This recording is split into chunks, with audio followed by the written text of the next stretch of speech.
Hello everyone, this side सी राहुल बजाज। आज मैं आपके साथ एडवांस रूलिंग का एक डिसीजन था ऑन 6 अगस्त 2021 को। जो डिसीजन दिया उसने on the against of Shiv energy private limited, जो कि एप्लीकेंट है on the case of classification of supply के बेस पे। ये जो डिसीजन था, जो क्वेश्चन पूछा गया था और क्वेश्चन जो रेज हुआ था एडवांस रूलिंग के एप्लीकेशन में, वो क्लासिफिकेशन ऑफ सप्लाई को लेके था, with regarding to composite supply के रिगार्डिंग कि अगर टू और मोर सप्लाई जो भी उसमें इन्वॉल्व थी, क्या इज दिस कंपोजिट सप्लाई? अगर हाँ, तो इसमें रेट ऑफ टैक्स जो है और या प्रिंसिपल सप्लाई कौन सी होगी और रेट ऑफ टैक्स किसका जो है लगेगा, इस क्वेश्चन में पूछा गया था। जो Messrs Shiv energy and private limited थी, उसने अपनी एक फॉर्म जो कंप्लायंस होता है एडवांस रूलिंग के क्वेश्चनिंग के लिए, form GST ARA 01 according to the section specific section उन्होंने फिल करा था। और फैक्ट ऑफ द केस ये थे, जो उसने फैक्ट ऑफ द केस बताए थे ये थे, mister Shiv energy private limited वो सप्लायर है LPG गैस का। इवन वो डोमेस्टिक के लिए हो या इंडस्ट्रियल यूजर के लिए हो, वो LPG गैस की सप्लाई करता है। उसके साथ साथ वो एप्लीकेशन जो एप्लीकेंट है शिव एनर्जी, वो एंटर करता है एक सप्लाई एग्रीमेंट में। जो भी उनके रिसिपिएंट होते हैं इंडस्ट्रियल के साथ, एक एग्रीमेंट उनके साथ होता है। जो एग्रीमेंट उनका 5 से 10 साल अप्रोक्सीमेट, वो लॉन्ग पीरियड के लिए जो सप्लाई LPG की सप्लाई करता है, वो लॉन्ग पीरियड के लिए करता है।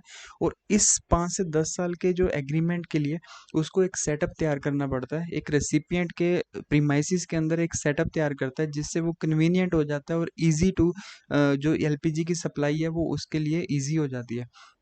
और जो ये सेटअप उसका रहता है, जो स्ट्रक्चर रहता है, उस स्ट्रक्चर में वो LPG cylinders, regulators, primary pipings, pressure regulator system आदि जो होते हैं वो इनके क्या कह रहे हैं, सॉरी, ये जो इनके बायर्स होते हैं, जो इनके कस्टमर्स होते हैं, उनकी प्रीमाइसिस में वो इंस्टॉल करता है। बट इसमें जो ओनरशिप ऑफ दिस स्ट्रक्चर होता है, जो ये ओनरशिप, ये खर्चा खर्चा ये खुद ही करता है, एक्सपेंस ये खुद उठाता है।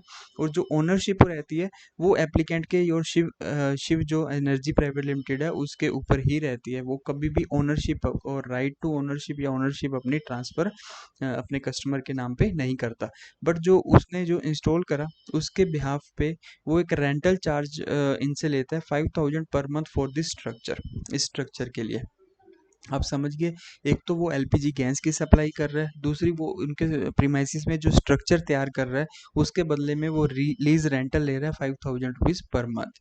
एंड थर्ड वन कंडीशन एक रहती है उसके एग्रीमेंट में, क्या होता है कि इसका जो कॉन्ट्रैक्ट होता है ना, वो 5 to 10 ईयर्स का लॉन्ग पीरियड कॉन्ट्रैक्ट रहता है। और एक स्पेसिफिक क्वांटिटी के लिए भी एक एग्रीमेंट ये साइन करते हैं कि आप हमसे कम से कम इतनी क्वांटिटी तो बाई करोगे, इस पीरियड में इतनी क्वांटिटी, या मिनिमम क्वांटिटी जो होगी वो आप बाय करोगे। और ऐसा क्यों होता है? क्योंकि इसमें जो इन्वॉल्व रहती है ना, वो सब्सटेंशियल इन्वेस्टमेंट इन्वॉल्व होती है, जो कि ओब्लाइज और एग्रीमेंट के अकॉर्डिंग वो परचेजर जो परचेज करते हैं LPG एक्सक्लूसिवली, उनके साथ कंडीशन रखता है agreement, specify the minimum quantity lifted from एशिव।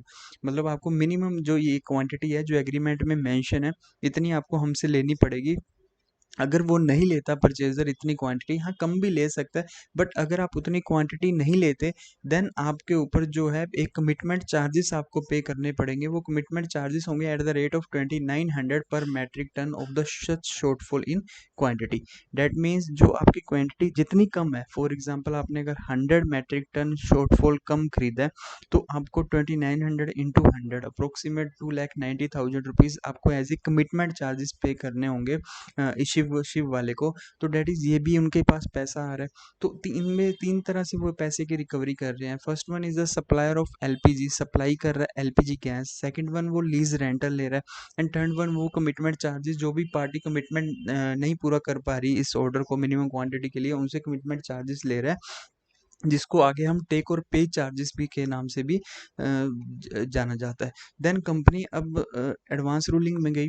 उनका जो क्वेश्चन था कंपनी का, जो शिव एंटरप्राइज का क्वेश्चन था, वो एडवांस रूलिंग से ही पूछ रही थी, whether sorry, whether sale of LPG collection of जो टेक और पे चार्जेस मैंने आपको बताया, ये कमिटमेंट चार्जेस को ही बोला जाता है, टेक और pay charges for not lifting minimum assured quantity, and rental charges जो उनसे लिए गए for the supplier gas system जो उन्होंने इंस्टॉल करा एट द कस्टमर प्रीमाइसिस में, वो ट्रीटेड होगा एज ए कॉम्पोजिट सप्लाई। क्या उसको हम कॉम्पोजिट सप्लाई ट्रीट कर सकते हैं एज पर सेक्शन 2 और सबसेक्शन 30 ऑफ CGST एक्ट 2017? और अगर हाँ, अगर हम कर सकते हैं, देन उनमें से प्रिंसिपल सप्लाई कौन सी होगी? प्रिंसिपल सप्लाई की इंपॉर्टेंस क्यों है इसमें? क्योंकि जो प्रिंसिपल सप्लाई का रेट होगा ना, वही अगर ये कॉम्पोजिट सप्लाई है तो पूरी कॉम्पोजिट सप्लाई का वही रेट लिया जाएगा उसकी वैल्यूएशन के अकॉर्डिंग, राइट। सो आगे अब इन्होंने शिव एंटरप्राइज ने अपनी एप्लीकेशन लगाई एडवांस रूलिंग के आगे, और यही क्वेश्चन उन्होंने अपने सामने रखे। अब उसके बाद हेयरिंग हुई। हेयरिंग में शिव एंटरप्राइज के जो भी रिप्रेजेंटेटिव थे, उन्होंने अपना ये केस समझाया कि हम ये 3 तरह की सप्लाईज कर रहे हैं अपनी प्रीमाइसिस से, अपनी ऑर्गेनाइजेशन से, और क्या इज दिस कॉम्पोजिट सप्लाई है? अगर है तो प्रिंसिपल सप्लाई इसमें कौन सी होगी? एक्चुअल जो सप्लाई ऑफ एलपीजी है उसको माने, या लीज रेंटल को माने, या फिर तीसरी जो कमिटमेंट चार्जेस और टेक एंड पे चार्जेस है उसको हम माने? देन इसमें डिस्कशन हुआ आगे। फाइंडिंग, पहले पॉइंट में इन्होंने सिंपली पहले 2-3 पॉइंट्स में यही डिस्क्राइब करा कि एलपीजी इंडस्ट्रियल गैस को दे रहे हैं, उसके बाद एलपीजी ये दे रहे हैं। नेक्स्ट वन उन्होंने ये बताया कि वो 30 numbers of LPG cylinders, regulator, primary pressures, vaporiser etcetera वहाँ पे इंस्टॉल करते हैं। थर्ड वन में बताया as seen from the agreement a minimum quantity of LPG has been necessarily purchased by the buyer, उसको बायर को परचेज करनी होगी। इफ सच अमाउंट जो है, इफ सच अमाउंट जो है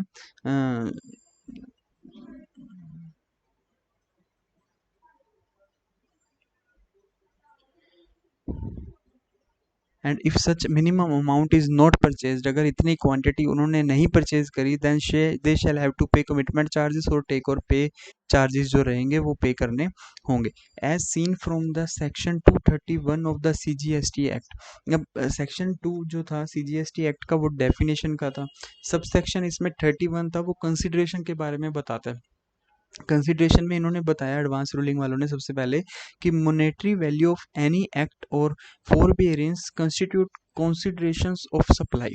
मतलब अगर जो भी इस कैंसिलेशन के बदले में, या अपने कमिटमेंट्स को पूरा करना, या मिनिमम क्वांटिटी को पूरा ना करने के बदले में जो भी आप चार्जेस ले रहे हो, इवन वो कमिटमेंट चार्जेस के नाम से या टेक और पे के चार्जेस के नाम से हैं, वो एज पर सेक्शन 2 सबसेक्शन 31 के अकॉर्डिंग सप्लाई है। सबसे पहला क्वेश्चन उन्होंने ये करा, अगर सप्लाई है तो वो टैक्सेबल सप्लाई है under the GST act, therefore the above commitment charges are taxable under GST act के अकॉर्डिंग। मतलब वो कंसिडरेशन की डेफिनेशन में फॉल कर रहे हैं और वो सप्लाई माना जाएगा, राइट। उसके बाद उन्होंने कहा now the applicant wants a clarification as whether the sale of OBS LPG lease, और जो इनका एसजीएस मैनीफोल्ड था और टेक और पे चार्जेस था, वो कंपोजिट सप्लाई है या नहीं है, ये क्वेश्चन वही रिपीट हो रहा है। देन अब उन्होंने उसके बाद जो एडवांस रूलिंग अथॉरिटी थी, एक कंपोजिट सप्लाई को पहले डिफाइन करा सबसे पहले। अम, जो एज पर सेक्शन 2 सबसेक्शन 30 में कंपोजिट सप्लाई की डेफिनेशन दी गई है, उस डेफिनेशन के अकॉर्डिंग ये लिखा गया, composite supply means a supply made by a taxable person to recipient consistent of two or more taxable supply of goods or services or both, जिसमें दो या दो से ज़्यादा की सप्लाई इन्वॉल्व होंगी, गुड्स या सर्विसेज या बोथ की, or any combination thereof which are naturally bundled. मतलब उसको ज़बरदस्ती ना बनाया गया हो, वो जो आपस में कंबाइन होंगी सप्लाईज 2 या 3, वो नेचुरली बंडल्ड होनी चाहिए, and supplied in conjunction with each other in the ordinary course of business, one of which is principal supply. और वो जो एक दूसरे से मिली हुई हैं दोनों सप्लाई, 2 या 2 से ज़्यादा, वो ऑर्डिनरी कोर्स ऑफ बिजनेस का पार्ट होना चाहिए, और उनमें से एक जो है वो प्रिंसिपल सप्लाई मानी जाती है। अब उस एक्ट में, सीजीएसटी एक्ट में, जहां इस डेफिनेशन को डिफाइन करा गया सेक्शन 2 सबसेक्शन 30 में, उसके साथ एक इलिस्ट्रेशन को भी इशू करा गया था, जहां बताया गया था where goods are packed and transport with insurance. Obvious है, जब आप गुड्स की सप्लाई करते हो या ट्रांसफर करते हो, देन आप गुड्स को पैकिंग भी करके देते हो, और हो सकता है ऑन द वे उसका इंश्योरेंस भी करवाते हो। देन ये सप्लाई ऑफ गुड्स, जो पैकिंग मटेरियल है, ट्रांसपोर्ट है एंड इंश्योरेंस है, ये कंपोजिट सप्लाई लगता है, जो कि नेचुरली बंडल्ड है, and ordinary course of business में ये फॉलो करा जाता है। और इसमें सप्लाई ऑफ गुड्स जो है वो एक प्रिंसिपल सप्लाई मानी जाएगी। पहले सबसे पहले तो एडवांस अथॉरिटी ने ये कंपोजिट सप्लाई की डेफिनेशन को डिफाइन यहाँ पे उन्होंने करा। देन उसके बाद उन्होंने एक केरला हाई कोर्ट के honourable high court of Kerala जो था उसके एक एक जो कंपोजिट सप्लाई के ऊपर एक डिफाइन करा था उन्होंने केस में।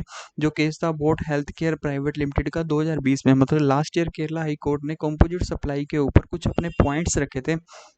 उसको उसको बेसिक मानते हुए इन्होंने बताया कि उस केस में हाई कोर्ट ने बताया था कि there is a single price, composite supply के ऊपर एक सिंगल प्राइस होगा और the customer pay the same amount.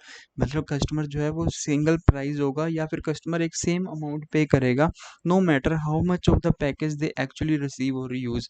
मतलब वो कितने पैकेज यूज कर रहा है या नहीं कर रहा है, उस पर सिंगल प्राइस वो पे कर रहा है। The elements are normally advertise as a package. मतलब उसको अगर एडवर्टाइज करा जाएगा मार्केट में, एडवर्टाइजमेंट अगर उसकी करी जाएगी तो उसको एज ए पैकेज ही एडवर्टाइजमेंट करी जाएगी, एज ए इंडिविजुअल प्रोडक्ट उसकी एडवर्टाइजमेंट नहीं होनी चाहिए।